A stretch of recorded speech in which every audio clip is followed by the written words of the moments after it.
Gubernur Kofifa Indar Parawansa meresmikan Pusat Pelatihan Pertanian Pedesaan Swadaya atau P4S Taruna Bumi di Kecamatan Tanggul, Jember, Rabu pagi. Pusat pelatihan itu dibangun untuk menyongsong misi pembangunan ketahanan pangan di Jawa Timur. Peresmian Gedung Pusat Pelatihan Pertanian Pedesaan Swadaya atau P4S oleh Gubernur Jawa Timur Kofifa Indar Parawansa digelar di Desa Tanggul Kulon, Kecamatan Tanggul, Jember, Rabu pagi. Gubernur Kofifa menjelaskan, keberadaan P4S ini sebagai ancang-ancang mewujudkan cita-cita Jawa Timur sebagai lumbung pangan nasional, baik melalui sektor pertanian, peternakan, maupun perikanan. Guna merealisasikan tujuan jangka panjang itu, seluruh pemangku kepentingan diminta saling terlibat, khususnya dari pihak kontak tani dan nelayan andalan atau KTNA. Gubernur Kofifa menambahkan, sukses Jawa Timur dalam mewujudkan ketahanan pangan perlu sinergi berbagai pihak dan tidak bisa diperoleh dengan berjalan sendiri-sendiri. Kita sih akan memaksimalkan Jawa Timur tetap sebagai lumbung pangan nasional. Jadi kita mesti detail sekali melakukan semua perencanaan dan evaluasi dari semua perkembangan di sektor pangan kita. Apakah itu pertanian kita, ataukah peternakan kita, ataukah perikanan kita. Perikanan kita kan tangkap kita juga tertinggi di antara seluruh provinsi di Indonesia.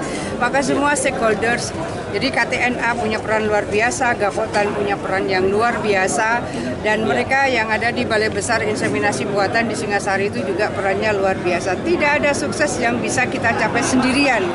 Jadi sukses karena kita saling bersinergi, saling berkolaborasi, dan tentu doa bersama.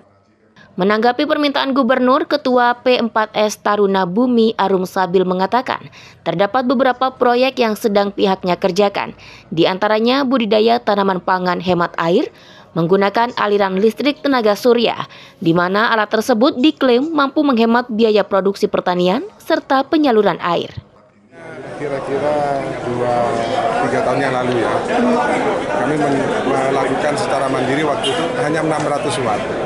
Tapi saya bisa lakukan hemat air yang seharusnya kami untuk 1 hektar butuh hampir 2 juta liter.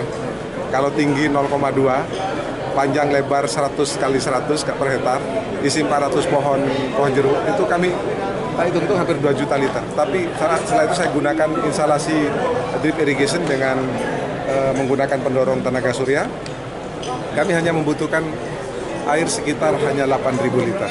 Teknologinya apa itu? Drip irrigation. Untuk itu investasi nilainya berapa? 10.000 watt?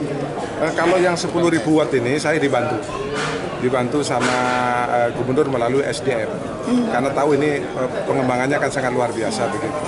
Tapi dari sini bantuan ini tentu akan saya jadikan tempat belajar, dan secara teknologi kami akan pelajari dan nanti akan kami kembangkan sendiri dari pusat pelatihan ini. Jadi bukan hanya kami menerima bantuan untuk saya manfaatkan, tapi teknologi ini akan kita kembangkan di sini dan mudah-mudahan kami juga bisa membuat sendiri nanti. Lebih lanjut, Arum menambahkan program P4S didukung penuh oleh pemerintah Provinsi Jawa Timur dan akan mengadakan pelatihan menggandeng berbagai perguruan tinggi di Indonesia. Anas Hidayat, News FTV Jember, melaporkan.